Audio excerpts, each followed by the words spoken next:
welcome everyone to what is a very special conversation with a lady who I've known for many years, who is a remarkable entrepreneur, spiritual guide, and somebody who can educate herself to anywhere, anytime about anything. She's courageous, she's stunning, she's a terrific friend to many, many people. And to this week, she appeared in the Sydney Morning Herald, and outspoken Michelle that she is, was able to summarize her beliefs in such a way that left the journalist flabbergasted. What she said to the Sydney Morning Herald would have shocked many people who wouldn't be able to say what she did. But for you watching this show, she's exactly who you like and exactly who you want to listen to. But it's not just about us. I promise you this conversation will go far and wide. Without further ado, I'm going to introduce you to a very special lady, and the conversation we're going to have tonight is exactly about what's going on in the real world, not just what's going on now, but what's been going on in the past for many, many years, and also where we are headed into our future. For some of us, it doesn't look very bright and it's very intimidating. For others, it's the most amazing time in all of human history, and it is the reason why we were born for this exact moment. I'm going to introduce you now to Michelle Ryan, and I promise you this conversation is going to change your life. Here she is. Michelle, I'm going to introduce you now and welcome to this conversation that I can't wait, and I've been waiting for a long time to have. Hi, how are you going? I'm good, Jason. How are you? Oh, look, I'm a mixed bag of emotions every day at the moment. We get one good day, we get one bad day, but I have to say this week things are looking up, and I'm the same. I cannot wear a mask. I get claustrophobia. I suffer terribly. I can't breathe. I get a blocked nose, and I suffer from sinus issues. So how am I supposed to breathe and wear one of those things? So for me, I've been in virtual home detention for weeks now. I mean, how have you coped? Yeah, I mean, I'm the same, but I'm kind of one of those people that I like to be different. I like to show people what's possible. So I'm quite proud when I go out without my mask on, because if I truly believed that the mask was going to help somebody survive, then I'd wear it. But because I know it's not going to, I have too much self-respect and intelligence, so I simply will not wear it. I will not conform. I absolutely agree with you. And that's the big thing at the moment, isn't it? Because those of us who like to think for ourselves, who have the runs on the board to prove to anyone that we can think for ourselves, and regardless of that, I'm pretty sure we were given the right to free will. And I'm pretty sure when we were born, we were told that at 18, you get to make your own decisions because that's adulthood. But all of a sudden, the government has said you're not allowed to think for yourself anymore. You have to do what we tell you to do. And that just doesn't sit with me very well. I'm pretty sure I don't answer to another human being. Is that how you feel? Absolutely, 100%. There is one other person I answer to, and that's my God. If God asks something of me, I'll do it. But that's my only master. It's the only person that I will actually move heaven and earth for, to fulfill my mission. But absolutely not. As far as I'm concerned, it's got to be respect both ways. So if I feel I'm being respected by somebody and they ask something of me that makes sense and I choose to do it, then I'll do it. If somebody's asking something of me that I don't trust, that doesn't make any sense, then I simply am not going to do it. Yeah, look, it's exactly right. And why should you? And why do you have to? Well, you don't. It's just that we're being bluffed into believing that this is what we have to do. And for the first time in history, I am shocked that a medicine that I'm meant to take compulsorily is actually not about me. It's about everyone else. And I can't accept that. Yeah, look, I've never actually looked into vaccinations until now. And now that I have, I don't trust them. Mm-hmm. I don't trust the agenda. I Yes. don't trust the way it's being forced upon people for a so-called, and I will say so-called virus, influenza-like virus, that has a 99.97% survival rate, and for children, 100%, 99.999% survival rate. So why the mandating of the vaccine, which, may I add, mandate is not law. Mandate is a big scary word to try to manipulate people into doing what they want them to do. So, you know, absolutely, now that I've looked into it, will I absolutely not take the vaccine? Yes. So to clarify, you've made a commitment to yourself that no matter what they throw at you, you'll never take the jab. Absolutely. Absolutely. I say unless it's peanut M&Ms. But lucky the local shop has them. So look, absolutely, there is nothing. I mean, I'm someone that travels overseas 3 times a year. You tell me I can't travel, so what? Yes. You tell me I can't go to a restaurant, so what? I'm resourceful, Jason. No matter what you throw at me, where there's a will, there's a way. And I don't believe they'll get their way. And I believe that if we continue to hold the line, the truth will set us free. And one thing I do know, I'm very close with my angels, spirit guides, and of course God. And one thing I do know is that good will win over evil. It's just going to be a matter of time. So gosh, I'm as patient as they come. It's a really, really good point, isn't it? Because no matter which way you play out a scenario, at some point people will realize that it's not in their self-interest and they've given away too much, and that pendulum or that scale tips out of balance and it goes the other way. For us who have been watching this for a long time and have predicted very closely the events of what's gone on, it's obvious to us. We've seen it all. And for people on the other side, and I probably would like to actually bring this up in the conversation, but going back to what actually happened when the Sydney Morning Herald, you were published in the Sydney Morning Herald, weren't you? I was. And you made some comments. Can you fill us in what happened? Yeah, definitely. So I had advertised something on Facebook, sort of talking about the fact that I was unvaccinated. I was proud to now be an anti-vaxxer, and that I was willing to welcome into my business vaccinated or unvaccinated, and that we all stand together under God, and that nobody else can enforce such a restriction on the human body. So Sydney Morning Herald saw that post. They've contacted me and interviewed me, and I basically just said the exact same thing. And she said, look, aren't you scared of getting a $10,000 fine? I said, absolutely not, because I'll take them to court. It's unlawful and I'll win. Simple as that. And they thought, what do you think the angle of the story was going to be? Was it to make you an outcast, or was it to show that there is a dissenting opinion of a successful and intelligent person? That's a very good question. It's one that I asked her. I don't know that I got an honest answer. I don't have a lot of trust for the media, especially with what I've seen take place in the last 18 months. In fact, I've got zero trust in the media. Yes. Especially once you Google and you find out who actually owns them. So for me, it's, just the fact that I think that it was just an interesting story. They knew it would add a bit of controversy. And, I guess there is so much talk out there on social media at the moment about people saying that, hey, I'm a business and I'm not going to discriminate, because if I do, I'm open to so many lawsuits. Yes. And I tell you what, after 18 months in basically no business has been able to thrive unless they're one of the big corporates. Who can afford to give away a single customer, let alone 10, 20, 30, 40, 50% of those that are going to be excluded in this new world where discrimination is somehow being embraced, that segregation has somehow been invited back into the local and global economies as if it's acceptable again? Who can afford to do that? That's right. I mean, so many businesses are suffering. People are closing down left, right, and centre. I spoke to someone today who said that it's going to take them 2-3 years to get back to square one.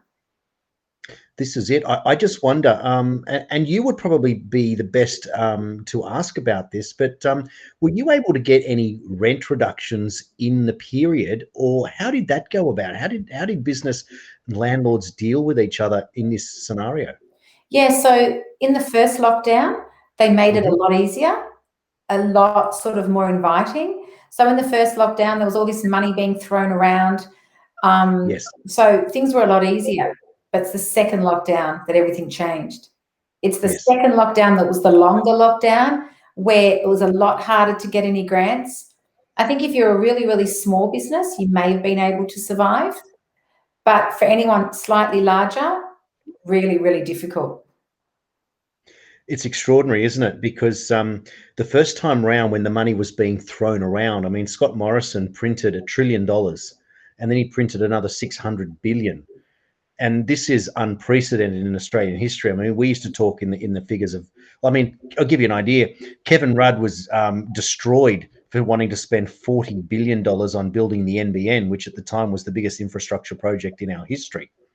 $1 trillion or $1.6 trillion dwarfs that 40-fold in what was nothing more than printing money to pay welfare, whilst we closed down and jumped into what seemed to be a pre-planned move to lock us down, to shut us down, to explore nothing, I mean, today on my news report, I brought up the idea that ivermectin has been banned again by the TGA. And I read the article from the TGA, and it looked horribly familiar to me. And it was when I went up to look up what they said last year in March of 2020, when they said we're going to ban hydroxychloroquine, the exact same language, the exact same paragraphs were set up, and the exact same excuses were used. It was a carbon copy.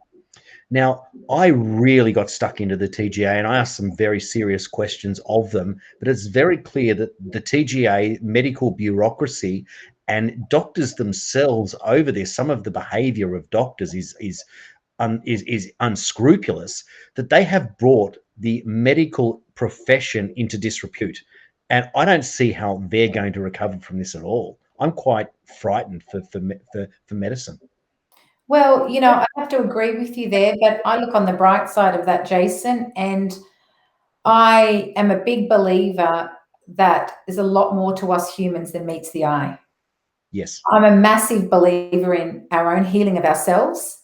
Mm-hmm. I very rarely go to doctors, and that's because if something's wrong with me, I will ask my angels, what is this and how do I heal it? And Yes. I'll allow the angels to bring me that. And it's always an emotional issue, whether it's from my past, whether it's a current issue. And then what I'll do is I'll heal it. And then voila, the disease or the discomfort or whatever it may be, the pain goes away. So I don't mind that we sort of move away from that medical institution that's all about selling pharmaceutical drugs, and spiritual healing, the gifts that God gave us simply aren't even spoken about. Yes. I brought that up the other day when you take that a little bit further or divide it into what we call segregation now. So this is the possibility. Now, just as an aside, the Deputy Premier of New South Wales just the other day came out on radio and said that when we hit 80% vaccination, they're not going to worry about vaccine passports anymore. Now, funny that. Exactly. But I don't see how they're actually going to get to 80%. So I don't trust what he said at all. And we can't trust government. So what I'm still believing is going to happen is that we are going to be segregated against as people who have chosen not to take the vaccine. Now, there are many people that are sitting on the fence. There are many people that are not sure. There are many people that are waiting for safety trials to determine how they feel about it all. But when you think about the possibility of segregation now and the idea that we're going to have our own businesses, our own doctors, our own healthcare, our own food sources, our own beauty parlors, hairdressers, haircuts, all these things that we're going to need, we're going to have to invent it all ourselves. We're going to create our own new systems. So I agree with you. I actually am embracing, or I was embracing, segregation at the weekend, thinking they think that they're going to penalize us to make us come back to their system. But I see it very differently. I feel like they're opening the gates and letting us out of this 3D world, dare I say, and I'd like to talk to you about that a little bit more. And it's allowing us to just enter into our own 5D world. I'm actually seeing that the colors are brighter, the sky is bluer, the air is fresher when I think about it. And I'm in an 18-month home detention, and I feel good all of a sudden that we are being segregated against. I actually think it's not some weird perversion. I actually think we're escaping the clutches of this 3D world. For example, take a vaccine, you get your job back. Wow. I didn't even like my job. Most people would say that. Take your vaccine and you get some freedoms back. You get a privilege. 5 of you can meet up at a park and take your little vaccine passport. And if anyone comes along, you can show them. What about the idea I can go to a nightclub and I can show my vaccine passport and someone I've never seen before can know my health status? How is that even a thing?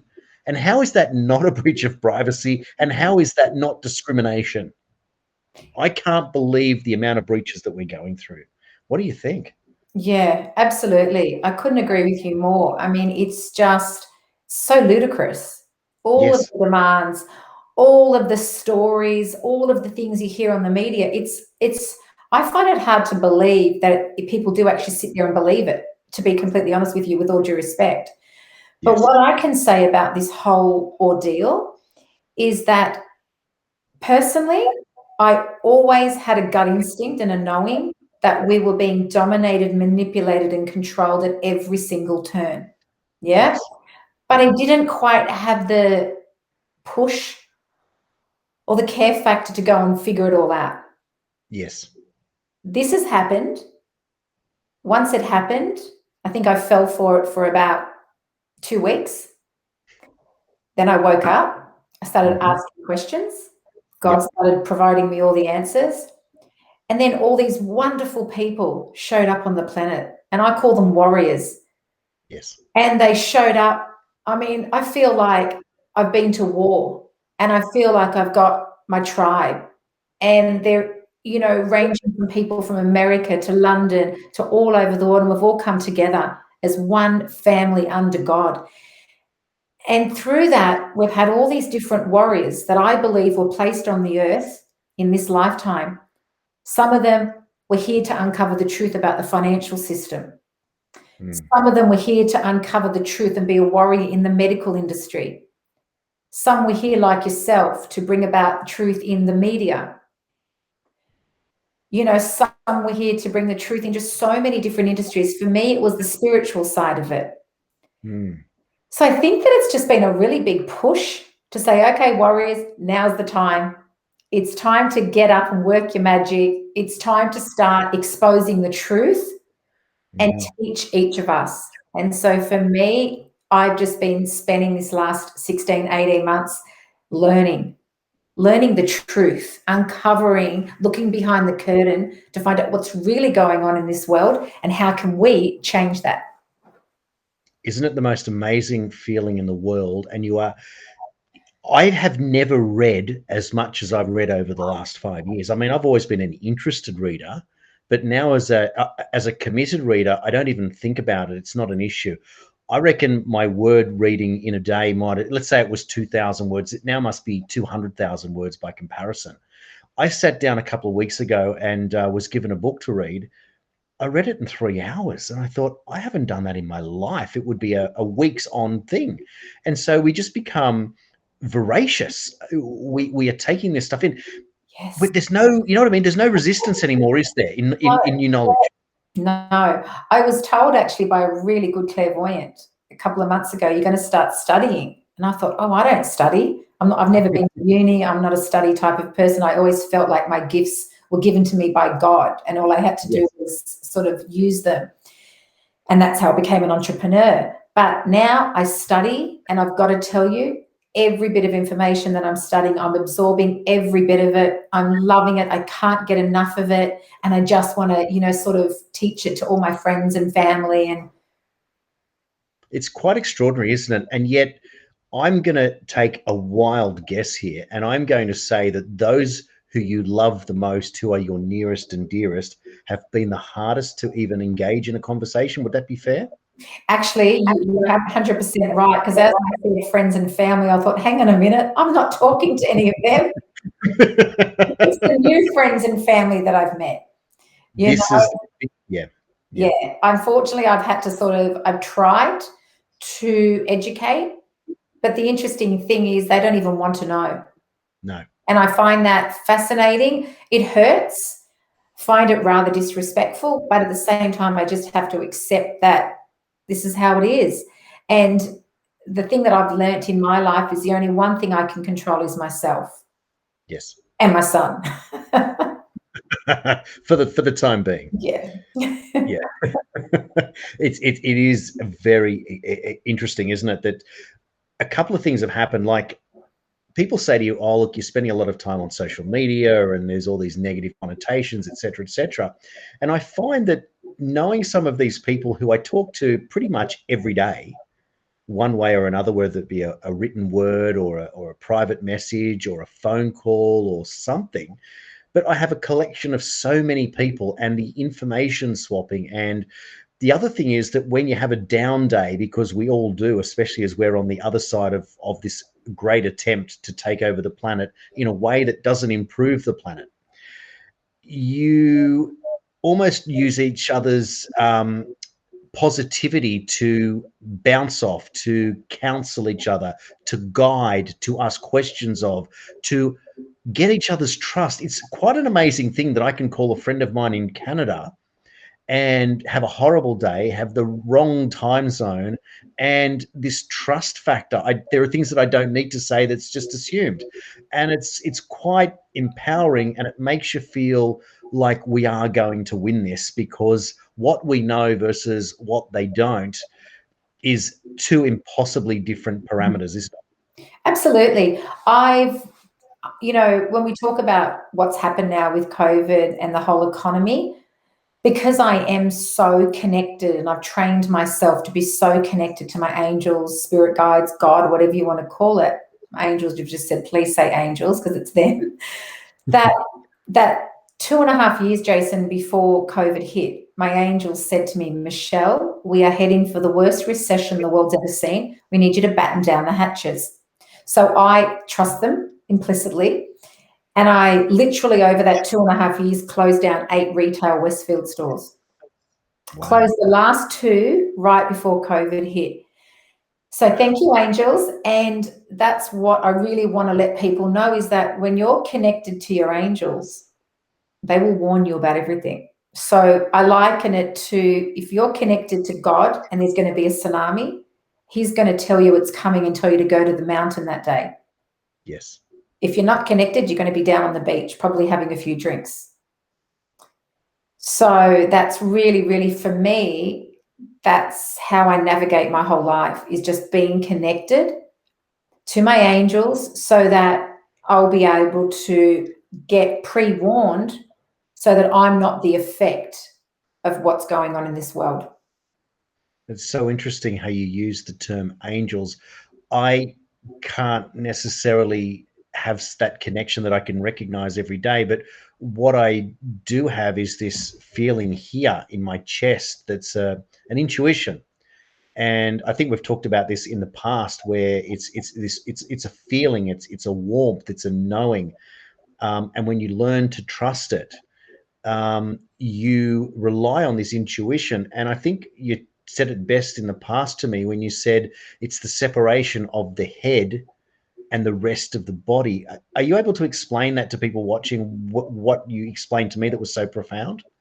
Yeah, definitely. So what I like to say is that thinking is stinking, or if you're in your head, you're dead. So what that means is that usually your mind is full of the information that you've learned from this reality. So whether it's from the TV, the government, the media, your parents, school, friends, any external influences are going to sort of factor in, and they're going to get inside your head. 99% of everything we've ever heard is a lie. So what I say is, you don't go in your head at all. You stay in your knowing. Your knowing is that your soul. It's that special place inside of you that you were born with. So when you were born, you had this innate wisdom. Sometimes I explain it. I say, imagine the sun, and imagine the sun sends a ray down to every person. And in that ray of sunshine goes straight inside your soul, and it has every bit of information that you'll need for the rest of your life to fulfill your life's mission. It's got love, it's got joy, it's got honor, peace, gratitude, forgiveness. It's got all those beautiful, beautiful energies that create you to be that beautiful, enlightened being, which is God. When you connect to that and you keep that as a very special, sacred place, and you only ever be guided by that, you'll never be lost. You'll never be alone, and you'll always know the next step. But unfortunately, as we go through this life, very, very early on, many, many people let go of that connection. It literally gets severed. Then what happens, we get a lot of sort of pains and things happen to us throughout our life, which actually can get buried on top of it. So it gets to that point where if you're no longer connected to that sacred space inside of yourself, you need to sort through that rubble, go within. If you don't know how to, it doesn't matter, because all you've got to do is say, angels, I really want to go within. Please help me. And they will. That's all you need to do. So you want to go through the rubble, clear out the rubble, transform the energy vibration of that rubble into forgiveness and love, and then get right down there into that light, into that soul, into that essence. And I like to call it your inbuilt navigation system. We're born with it. It is everything you will ever need for your life. It's all yours. It's free as the air you breathe. And it is the most beautiful place to live in. When you come from that place, everything that you do is guided through you from the divine. And that to me is 5D. It's seventh heaven. It's everything that we want in this world, and it's everything that this reality does not want you to know about, because then they can't control you. You have just hit 400 nails on the head. This is exactly what I feel, and where my confusion comes. How do I feel so positive sometimes and so negative in other occasions when I have the exact same toolkit with me and I know this stuff? But it's like we're getting attacked in the daily world of things. And it's kind of like, if I put another perspective on it, you flick on the news and you watch these other, which we can't tolerate, and I'm the same, but you catch a YouTube clip of a press conference from any one of these leaders, premiers, prime ministers, and everything every day is negative, negative, negative, difficulty, problems, blaming, horribleness, excuses. What are we doing it for? Like, where is the idea that, guys, if you all get vaccinated, we're all going to get free fairy bread on Fridays? Like, there's nothing. There is nothing. You're going to get your freedoms back that we took from you. Huh? Sausage sizzle. I mean, how can that entice you? It can't, because I'll tell you this. If someone says to me, I'm going to take away your freedoms and I'm going to make you do something to give them back to you, I don't know about you, Michelle, but that says to me that I'm a hostage and I don't respond well to terror. 100%. I mean, you hit the nail on the head yourself there, Jason, when you said that the TV is nothing but fear. Why? Why? Because fear is the opposite of love. Yes. We are the essence of love. God is love. Yes. Satan is fear. So what better way to control the masses and to make sure they don't ever rise above? Keep them in fear. Keep them locked down. Have them going against each other, dobbing each other in.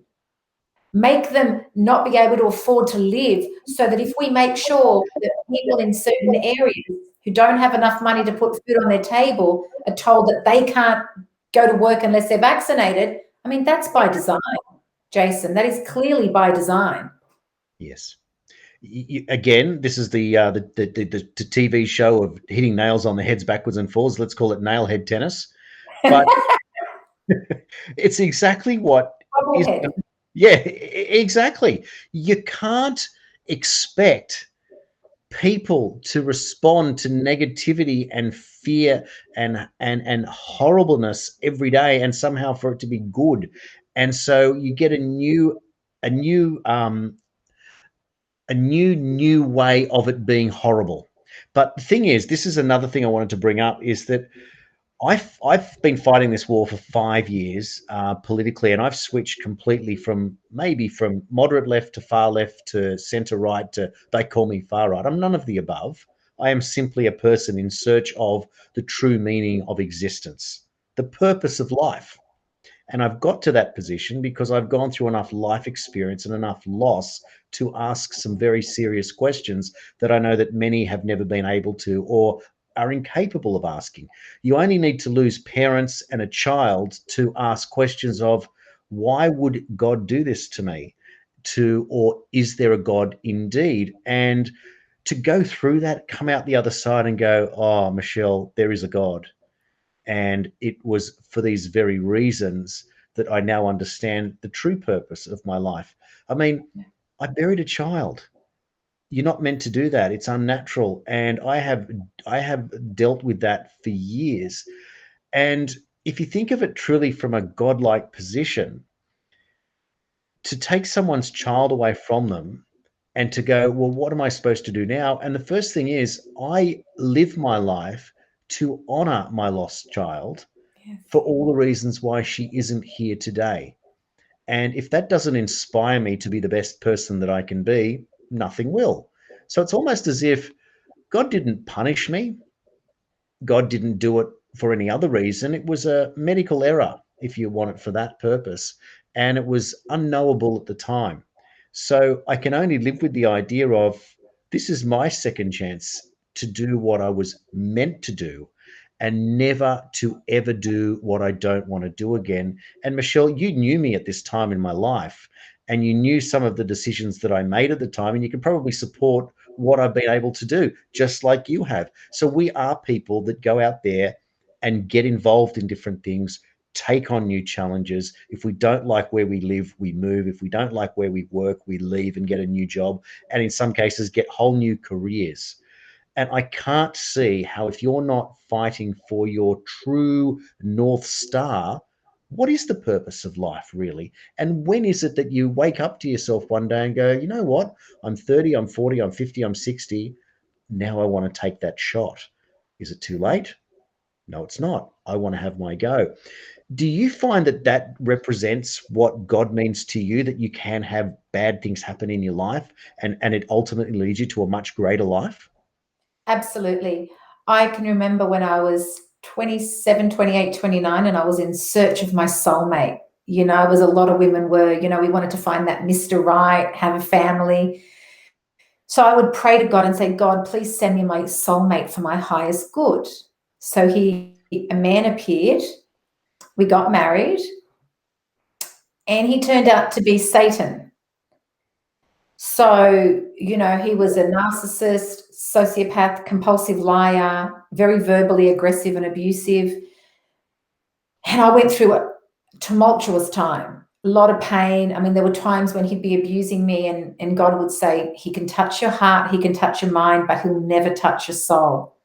I went to the lowest of lows. I had to pick myself up. In fact, when I left him, I didn't even have enough love for myself to leave him for me, but I left him for my son because I had enough love for my son. But after coming out of that, and I always had a gut instinct that this was happening for a higher purpose. Mm. And God very clearly said to me, you needed to go through that because you had things that had happened to you in past lives and in this lifetime when you were little that required healing. Because what happens is when things happen to us and they are not dealt with, I don't know about you, but when I grew up, I watched everyone around me just stuff things inside and hide them. You stuff things inside and you just cut yourself off. And that's it. It That's what you stays did. in the vault. So I learned to do that too. I mirrored what I was seeing. What I learned through that tumultuous relationship was that all that stuff needed to be addressed. Why? Because even though I had blocked it out of my mind, I learned that it is the energy vibration at which we function from that mirrors the reality that comes to us. So what does that mean? If deep inside here, I have a lot of wounding, I have a lot of pain, I have a lot of sadness, grief, anger, hurt, and all those things that were never dealt with because I had nobody to teach me how to. And they're all inside. Here I am going along my way saying, God, send me my soulmate. I want happiness. I want a man who's going to treat me with love. You know, that's what I want. So why can't I have that?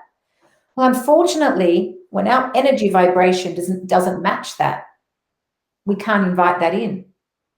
Mm. And what I had to do was, that was a wake-up call to show me, to bring out that pain, to mirror what was inside of you so that you could finally heal it.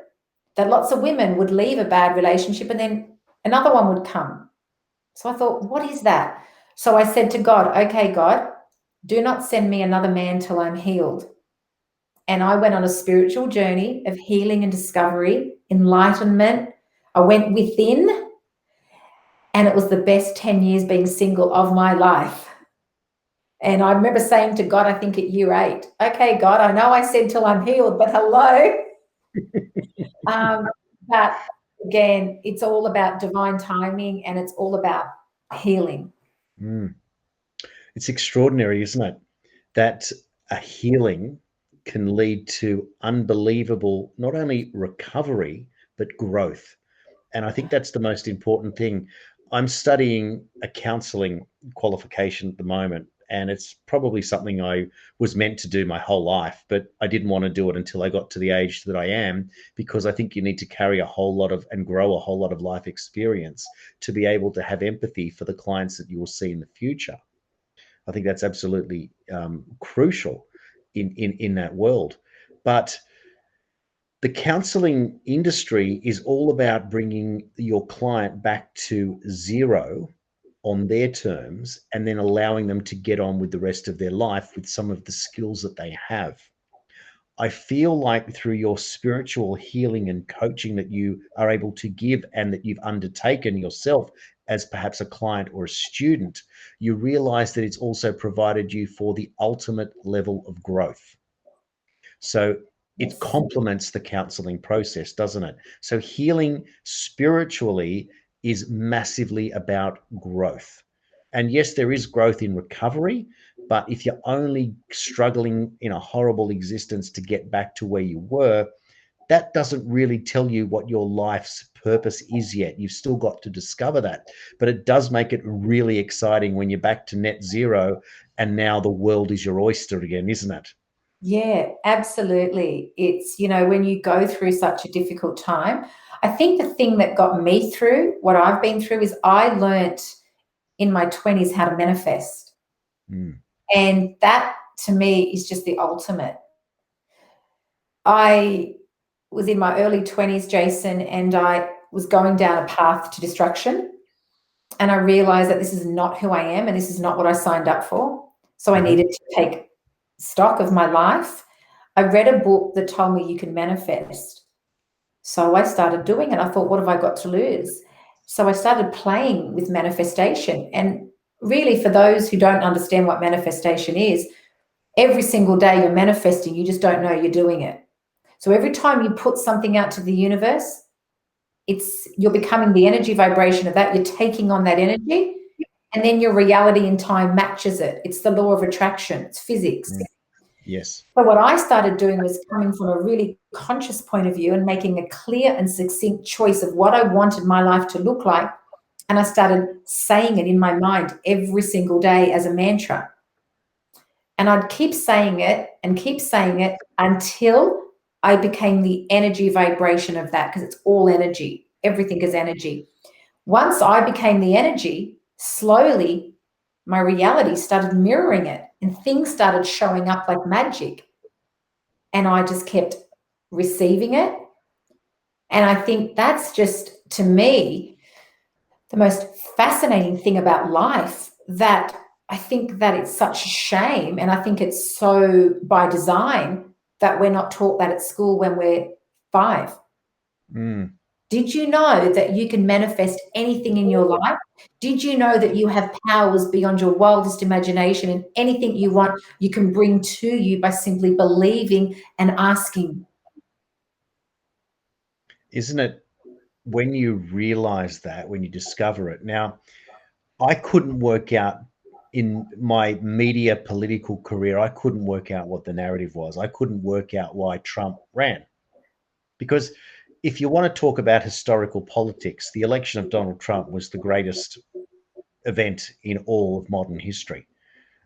A rank outsider a businessman who was incredibly successful and completely independent, stands up and pulls a Citizen Kane but wins. That movie when William Randolph Hearst, which was Charles Foster Kane in Citizen Kane, is this really rich man who decides to run for president. And even in that movie, considered one of the greatest of all time, didn't win. So I never thought that it was possible that such a businessman would do it. I mean, Nelson Rockefeller was vice president. He didn't become president. I mean, so who was Trump? And so all the rumors started, and why is he running, and who is he connected to, and how does it all work?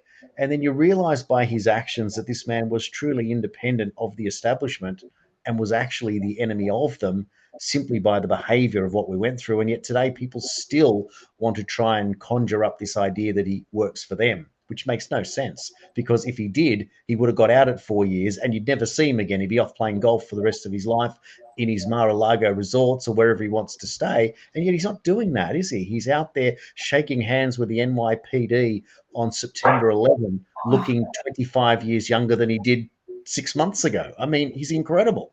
So what does this mean in terms of a political career and getting to where, what is the real purpose of what we're doing? And I think you said it best when we talked about it before, but this is a man that clearly loves his constituents.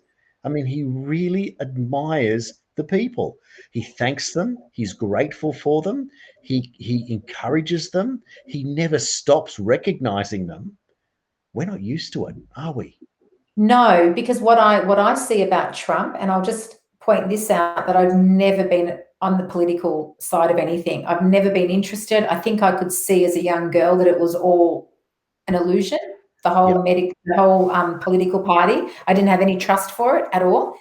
And I think it was about 2 years ago, I was driving to work and my angel said to me, Trump is good. So I called a few friends that were right into all that and found out a lot of incredible information. And it was interesting at that point to see how contradictory it was to the media, to the point where the media spent nearly every waking moment, no matter what. I mean, I remember watching 60 Minutes, and this is when I just completely thought these guys will stop at nothing. They were interviewing a 5-year-old child and said, and what do you think of Trump? And she said, he says silly things, doesn't he? And she goes, he does, doesn't he? And I thought, this is such a political agenda. You've been told to make the people hate Trump because you're threatened by him, because you know that he's out to destroy your agenda, and you will continue to have the people that watch the television programmed to hate Trump. And it was becoming more and more obvious. When I looked into who Trump was as a person and I used my own common sense, I'm big on people that treat people with respect. I don't care if you're worth $100 million or $10. Everybody under God deserves the exact same level of respect and honor. And I see that Trump gives that to people. You know, he treats everybody with honor. He truly cares about humanity. And that's why I believe he's taken on this job, because I also think that his name is in the Bible, I've been told.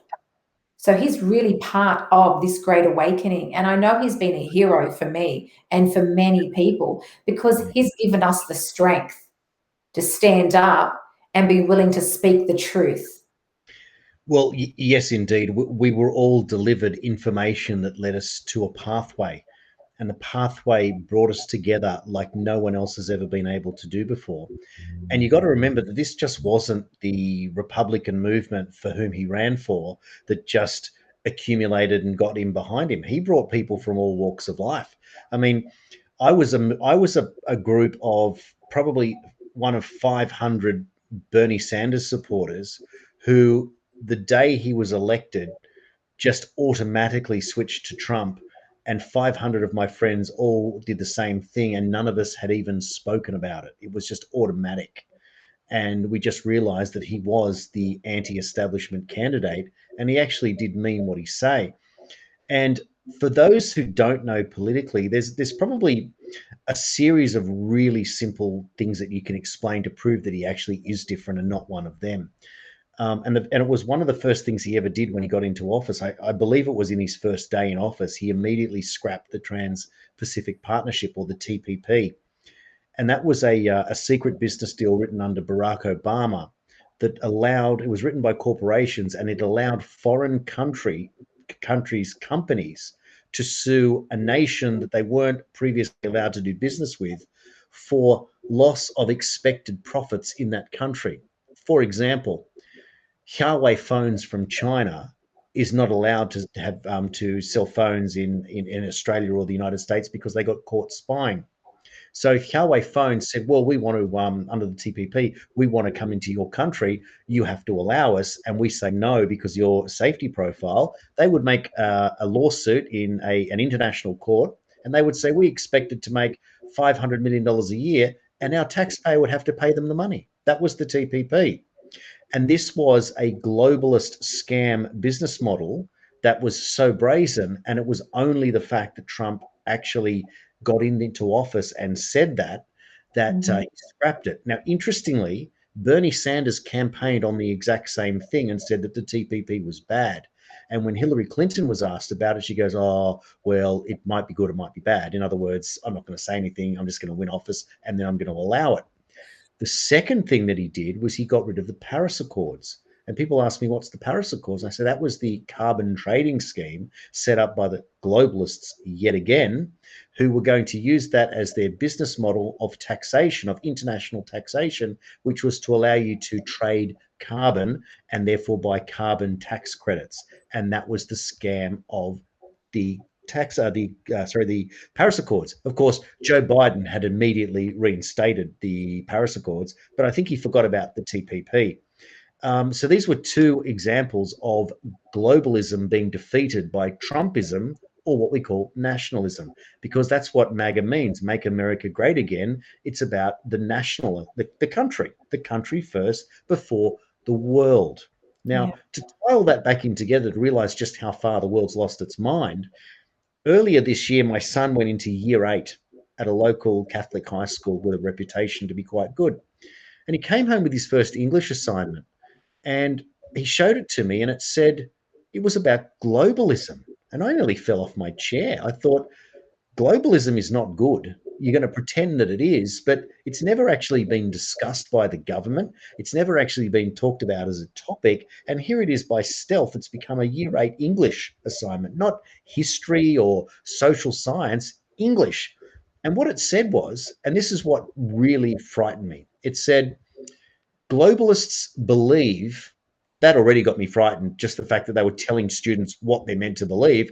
Globalists believe that they put all other people on earth before themselves. And I just shook my head and I said, are you serious? Can you please go ask your teacher tomorrow that if your father comes home from work and there's a man with a knife waiting for him at the door that says, give me all your money, is his correct response to be, oh, sure, here it is. I have it. Take it away from me, please. And do you have any friends? I'll let them take my car, my shoes, and the food out of my fridge. I just thought, what a ridiculous thing to teach students without any prior idea. But interestingly, that's exactly what they're doing with the vaccine, aren't they, Michelle? They're telling us to take it for somebody else. Absolutely. And apparently they're ramming it down the throats of the school students as well in many countries. You know, tell your mummy and daddy that you must take the vaccine or you could kill your grandma. I mean, how ridiculous. First of all, if your grandma's in a nursing home, you can't even get to her. So they're very, very, they're doing a very good job of killing them themselves by simply keeping them away from their loved ones. Because we all know that if you've got dementia or if you're, that bad that you're on your way out, if your family don't come, you don't eat, you don't drink. So, let's get back to the fact that when you talk about the school system, I simply don't trust it. I think the school system is outdated, and I think the school system is designed to teach you what the elites want you to know, to keep you trapped in a system so that you work for them and they make money off you. It's a very good point, isn't it? Because all the way through school, and I'm not the only one that says it, but if you're going to be a good student, and you're pretty much identified quite young whether you're going to be an obedient, good, intelligent student or you're not. And if you get into that thing, and I was one of the lucky ones, so to speak, that it was the way that I got to sail through school. I still got pushed around as a young student, a little bit bullied, sort of 4, 5, 6 years of age, and grew out of that. But no child should ever have to go through it. But it was just, what you did, and you had to defend yourself. But as a smarter student, I knew that I could stick to my work and do it. But the thing was, you had to be a doctor. And if you're a little less talented, you're a lawyer. And if you were worse than that, you're an accountant. And that was kind of what you expected to do. And all the way through to my HSC, when I left in the late 80s, that was what my preferences were going to be, to go to university. It was just like, this was how it was written, and that's all that you were going to be. And if you weren't very good, you were going to be on the tools. And that was it. And you're right. I need doctors, I need lawyers, I need accountants, I need tradesmen. It's the narrative, yeah? So we go along with life just thinking this is life. But hang on a minute. Let's wake up a bit. Let's sharpen our tools and let's say, hang on a minute. No, this is all by design. There is some people at the top who own all the money, and we get the scraps down here. And they purposefully narrate what we are to hear and what we are going to think is expected of us. I mean, I couldn't believe it when I pulled my son out of year 10, because school's not his thing. Mm-hmm. We come in our home, we have an energy vibration of joy and expansion, and it's a limitless, So for him to go to a school where it's the opposite, he didn't like that. Mm. I never found that he was getting anywhere with the school system. So in year 10, I took him out, and I couldn't believe every person I spoke to said to me, so what trade is he going to do? I said, well, why is that his only option? Mm. Because that's a narrative that's been brainwashed into your head, and that's the only thing you know how to regurgitate. Mm. Let's throw everything that anyone else has ever told us in the bin, and let's start again, and let's go, what would I like to create today? What are my possibilities? Let's create a limitless reality full of endless possibilities that we can change every second if we want to. And every 10 seconds, we can choose something different. And what would it take for us to understand energy, manifest ourselves to be the right energy, so that we can attract anything to us at any moment in time? That's the world that I want to live in. That's the world that I now want to create here on earth, and take our world back. What a wonderful sentiment, to be able to live through absolute tyranny and only see unbridled possibility. And what you've just said is, this is a blank slate for us. Segregate us, take everything from us if you need to. We are going to exercise God's own free will. And I wear that as a badge of honor.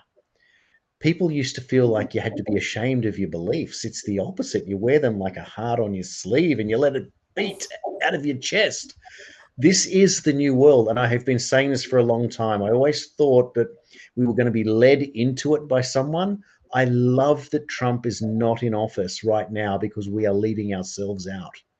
Yep. And that's exactly what he meant to do, but he didn't tell us, because we would have given up and we would have joined them. This man has inspired me like no other in my lifetime, and you can't even explain it to people. And I wanted to bring up something that it bothers me a lot, and it's the idea that when I try and reach out to people on the other side who are also struggling, but what they are doing is that they are complying at every turn. And honestly, Michelle, they are deep down some very honest and some very good people. Mm-hmm.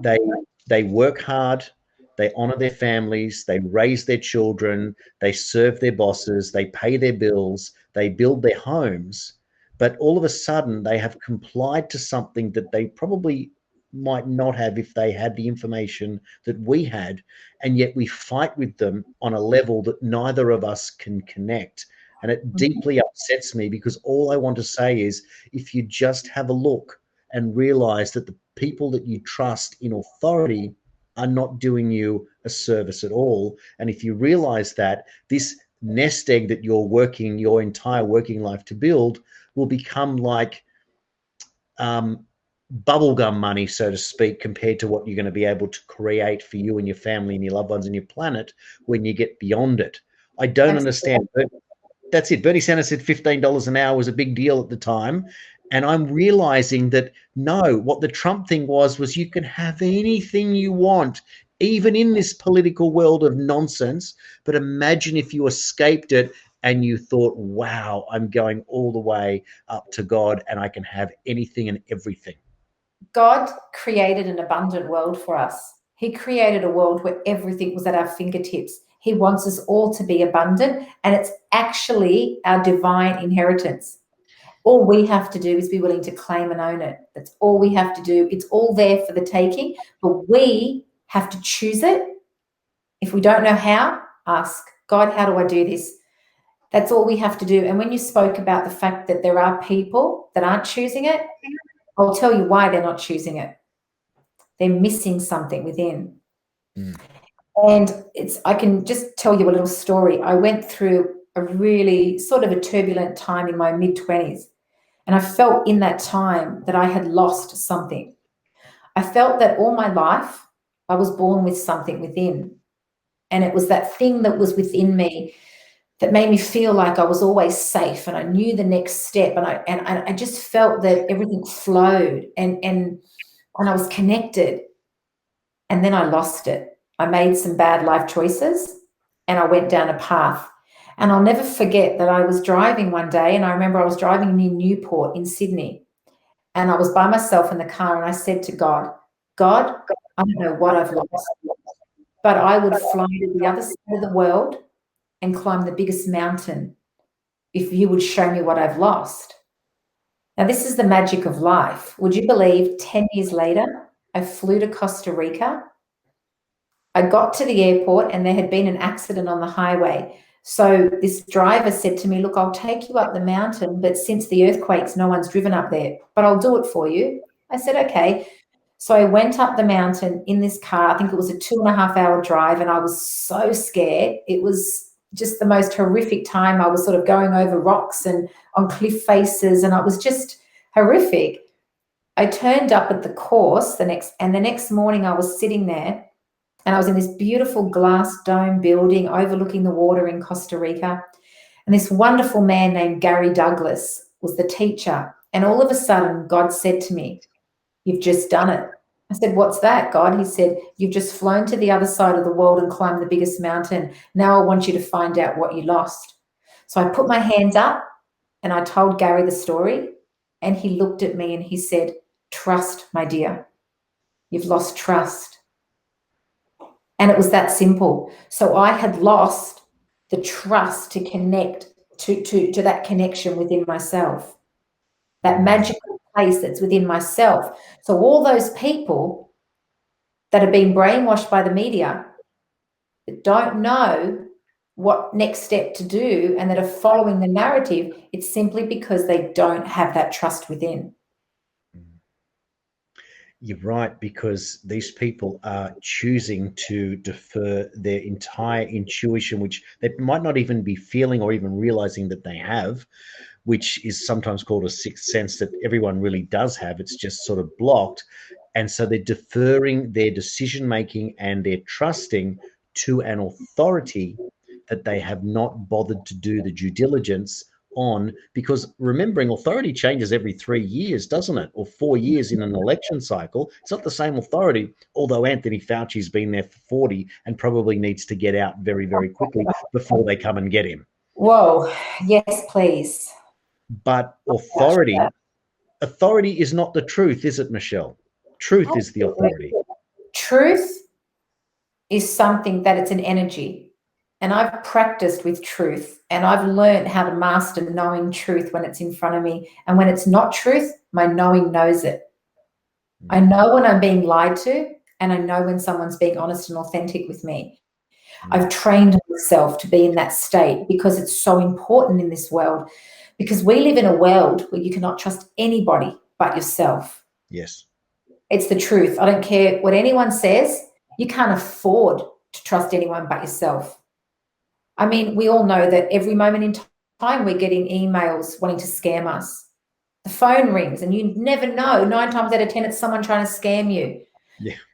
How many people can you get something done for business and they'll scam you in a heartbeat? The world is full of narcissists and sociopaths and people that are self-entitled, that are Satanists, who aren't connected to their soul.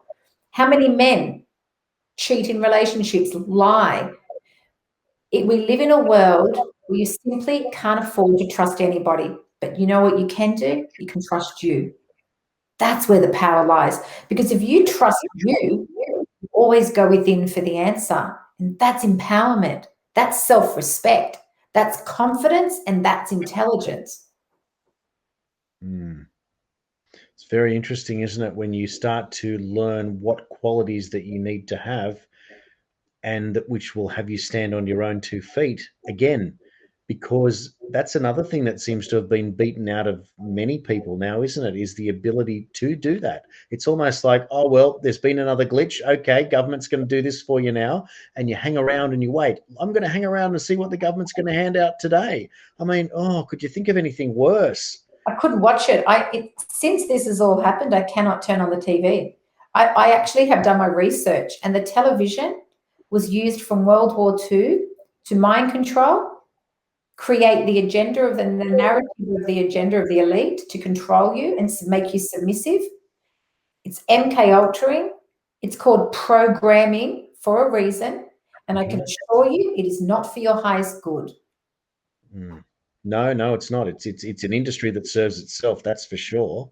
And it's so powerful that it's been used as a tool of mass manipulation, isn't it? I like to ask another perspective, and this is just for those that are watching. If people don't believe in God and for whatever reason, they might be an atheist or they might be believing in source power, for example, and don't connect it necessarily, but still believe in spirituality, but it's the religious thing that kind of turns them off. And that's not necessarily what we're talking about, but No. it's the opposite, or what else is there? What are the alternatives to God if you're not into that, understanding what that is? And so I explain it. Well, to me, scientifically, the opposite of God is evolution, right? Is Darwinism, the theory of survival of the fittest, the idea that we were descended through evolution from apes, so to speak, which confuses me because how do you go from an unaware ape one day to an aware human being the next? I mean, what was the trigger? And it kind of feels like there's a big gap there. But the other thing is that free will is what atheists, believers, everyone believes they got at birth, but somehow that's also been forgotten. And it's like the human population has been required to adopt a hive mind, which frightens me that I'm no longer allowed to think for myself. We have to have groupthink on everything, and heaven forbid you break away from it. And that bugs me, and that is anti who I am as a human being. So I can't ever commit to that. So I'm an outcast or a black sheep immediately. But where did humans think that being hive-minded was a good thing? I miss that. I don't get it. Yeah, absolutely. So I feel that with, I think it's this mentality that people just want to be good. If we're talking religion, but they just want to fit in. They want to be good. They want their peers to not judge them and to see them as good. And my parents are like that. I'm not. I don't want to be good. I don't want to be bad. I just want to be me. Yes. I don't mind if I'm judged. I always tell myself I make more money every time I get judged. I love to be different. I love to speak the truth. I love to be an example to people of what's possible, to break away from this limitless, constructed, contrived reality that is controlling and doesn't allow you to grow and be who you truly be. It tries to label you. It's all about being in the mind and thinking, well, who are you? Oh, I'm a plumber. No, you're not. You're an infinite being. You could be anything. Stop limiting yourself. And I think that's what, I just want people to be willing to be different, to step outside, to ask questions, and to realize that you aren't who you think you are right now, unless you know that you are an infinite being of magnitude, and you are energy, vibration, and every single person on the face of this planet, 99% of them are here with a mission. And if you don't know it, you're selling your life short, because there is not one person on this earth greater than you, and there's not one person on this earth beneath you. Each one of us is incredible, amazing. To me, it's about loving yourself deeply, so much, and being willing to shine so bright that other people look at you and think, wow, what is it about her? Be willing to be different, and when you talk about religion, Jason, for me, I sat in church when I was a little girl, and God said to me, this is all a lie. I'm not out there. I'm inside of you. You are God. You are part of me. You are the light, the truth. You are everything that I am. And I realized at a very early age that religion is a business to control the masses. That's why we had the Protestant versus Catholic. You can't have 400 religions, they all be right. It's just not true. It's impossible. It's common sense has to tell you that. Yeah. So if you enjoy religion, great, but have an awareness that it's just a business. It's a money-making business. If it makes you feel good, great. But true Christianity just means that we are all here as a son, daughter of God, here with a purpose. And it's our job to create enough consciousness and vibrational energy of ourselves to know what our purpose is, how we're going to achieve it, and how we're going to make a difference on this planet. Yep. That's all we're here for. And yet it can still be the most amazing experience of all time. You are serving, but you are living at the same time, right? It's a dream. I'm living my dream. My number plate on my car is dream. Because when you become enlightened and you vibrate at a different energy, you're living your dream. You're doing God's work. You become who you were designed to be, and you vibrate and you live in a different time and space. So I always say that you've got two choices in life at this point.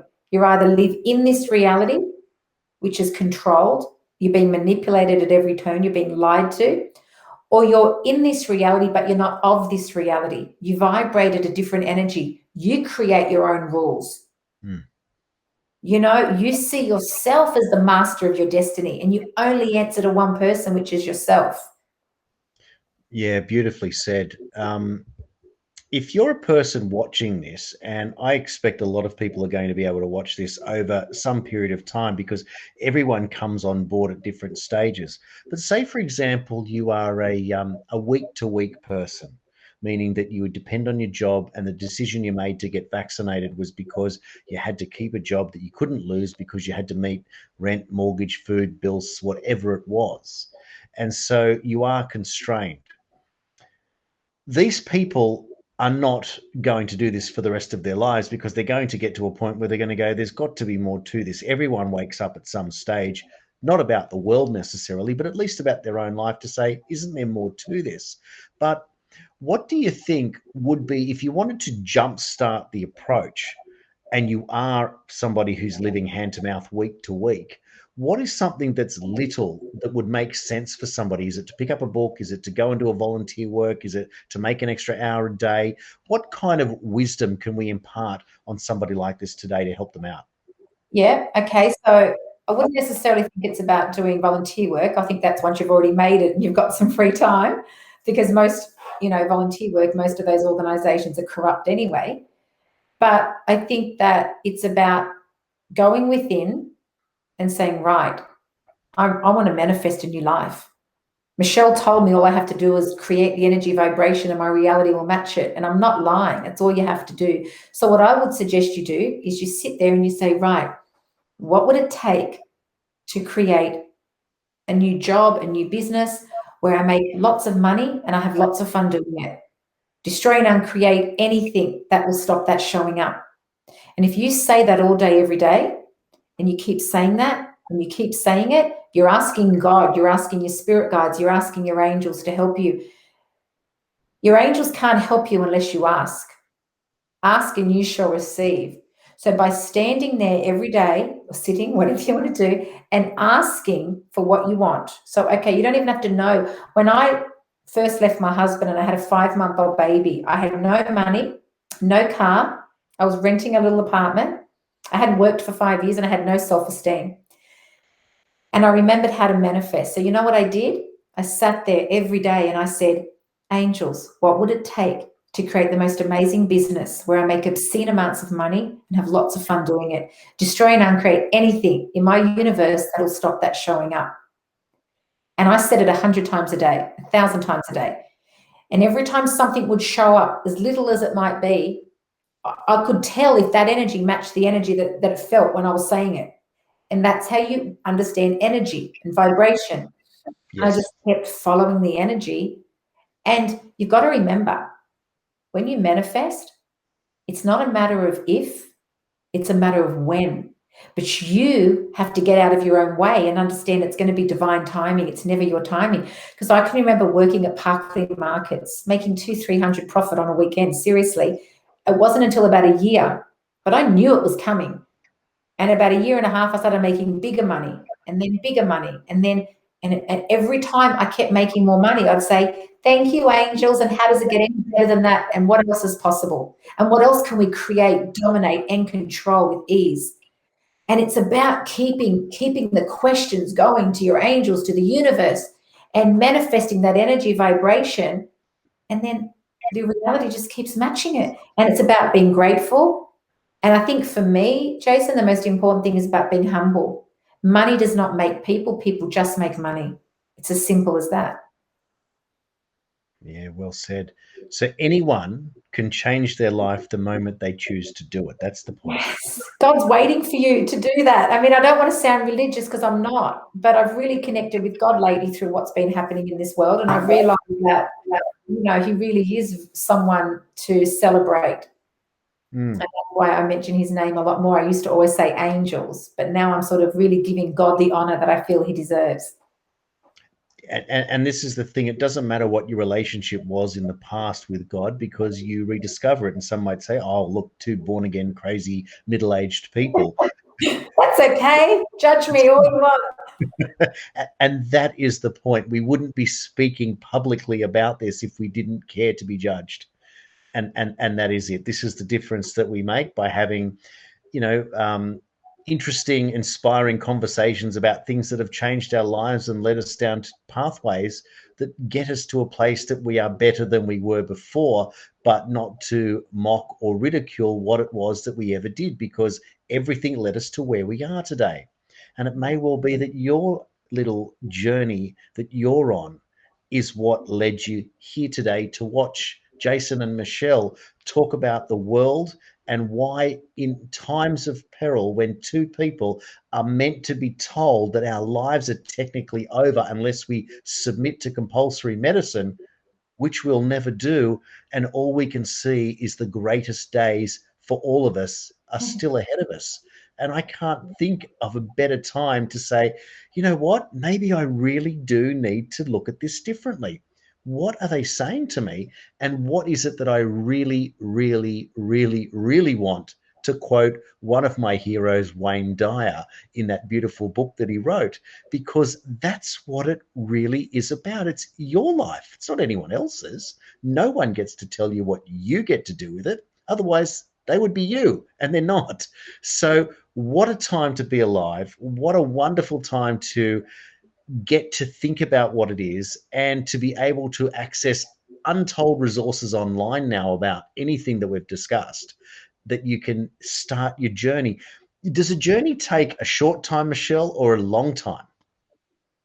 Your journey doesn't end. Your journey is, I think it's forever. I mean, I have a true belief system that a soul never dies. And I think that it's all a journey. And one thing that God has told me, and my angels have told me, is that the same technology that the elites have used to control us is going to be their demise. And it's how we all communicate. So the Great Reset and the New World Order that they had in store for us is in fact going to become the Great Awakening because of us, because of you at home, because of the steps that we take to make the world a better place. Isn't it amazing to think that it can be that simple? And it really is that It is. simple, right? Do you know, this reality and the narrative that you've been told since you were little was to make you believe that everything was so hard and it would always be out of your reach and you were not good enough. You weren't smart enough and you weren't pretty enough and you weren't skinny enough and you weren't tall enough and your hair wasn't the right color. And oh my gosh, that has been by design. Yeah. We need to throw it all away and realize, you know what? Of course I'm good enough. I'm good enough because I am God. God is in me. He made me as a mirror image of him. And I am here to do wonderful and incredible things. That's it. End of story. And all I have to do to fulfill my mission is to trust, to connect to that special place that is for me from God, that divine intervention that comes inside my soul like a light. And then if I believe and trust that it's there, I can shine that light so bright. And at every moment, I don't even have to think because it'll flow out of me like the waves flow on the ocean. Everything that you're meant to say, do, and be and feel will just flow out of you organically because that's how easy life is meant to be. It's never meant to be hard. That was a lie to keep you trapped in this reality so you would be their servant. Isn't it? It's so simple. It's so simple. Easier And than like you making said, a cup of tea. easier than making a cup of tea. But when you understand that 99% of what you were told was a lie, there you are. And it's not. That's the greatest trick the devil ever pulled, was Yeah. convincing you that he didn't exist. Yeah. And who is the devil today? Who's forcing you to take something you don't want to take? And yet they're the ones that are meant to be the people that represent us, that allow us what we want to get out of our life, but don't seem to have very much to offer. And that to me is the most depressing thing about it all. And yet they control everything and we're going backwards. And it's not just now isolated to a country or a city or a town, it's the whole planet. And therefore, you know that someone's in on something and that there is an agenda. The agenda, there are a million resources that you can click on right now to learn about it. That's not the purpose of what we're doing tonight. This was a very, very different conversation that you get to meet a real live person out there in the real world doing her work, which is God's work, which is what we can all do. And you can see in real time how it manifests and changes the world for the better. I hope that this has been a really inspiring chat for others to watch. I think it's a really good time to say goodbye to our viewers now, but not forever, because Michelle, I think that this is something that needs to be explored, and I think we should get some questions in the future, and I think that people will want to revisit and ask and develop. Do you think that we should get back together soon and continue with this conversation? Yeah, absolutely. Absolutely. Because I'm getting a very strong calling from God to, sort of help impart even more wisdom, maybe get people to ask questions so we can show them how easy it is to come up with the answers and how easily they'll flow through me, through you. I mean, we're all connected to the same divine innate wisdom of the universe. We're all connected to it, and we can all start tapping into and using that beautiful, beautiful gift that we were given from our Father. Perfectly put. And you will know that when you're watching this video and you feel something within your chakras, whether it be in your chest, whether it come up from your spine, whether it's the blood or the tingling throughout your body, but you'll feel something that will trigger you and you'll say, wow, I now know what they're talking about. And I like how that felt. And I want to feel that again. That will be the beginning of your journey. It doesn't end from that point. And like we were saying before, you start reading, you start taking in information, nothing becomes a chore. All of a sudden, it's easy. The gathering of new information and new knowledge, it's so exciting, isn't it, when you get there? It is the truth. I think I found it difficult at school because it was all lies. But when you start learning truth, there's a difference. When someone's lying to you, you can feel it. You walk away still confused with questions. When someone speaks to you from their soul and from their heart and it's truth, you just know it and you feel this sense of peace and comfort and warmth. It's the most beautiful. So for me now, I can't even turn the TV on. I watch my videos of my fellow warriors all around the world sharing their truth, their journey, their expertise, what they want to show us as truth. And I cannot get enough of it. That's right, isn't it? Like, and every day you add someone else, and you think, "Wow, look at this person from this walk of life."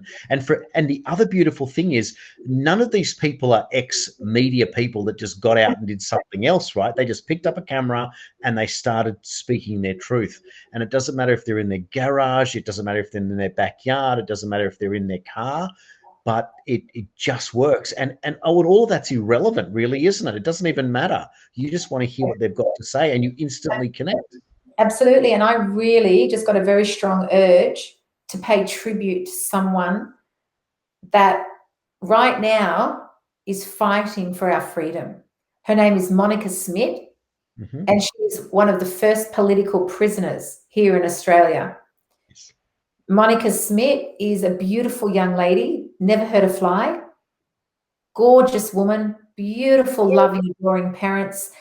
She could see the tyranny that was going on in Melbourne, and because she cared about humanity and she was connected to her soul and her heart, a beautiful, enlightened being, she created a party called Reignite Democracy Australia. Now, that threatened the government. She went to those beautiful, peaceful protests and had a great following of people. They then followed her one day in the car, I think it was 3 or 4 weeks ago now, and they arrested her on incitement charges. I mean, can you think of anything more ridiculous? She's now sitting behind bars in Melbourne, in prison, a young lady on her own. She could have got out on bail, but if she did, she would have given up the freedoms of every Australian, man, woman, and child. So she decided, she said no. They wanted her to close down her political party, no more freedom of speech. They wanted her to close down her social media platforms and never speak about COVID or anything again. And they would have let her out of prison. You know what she said?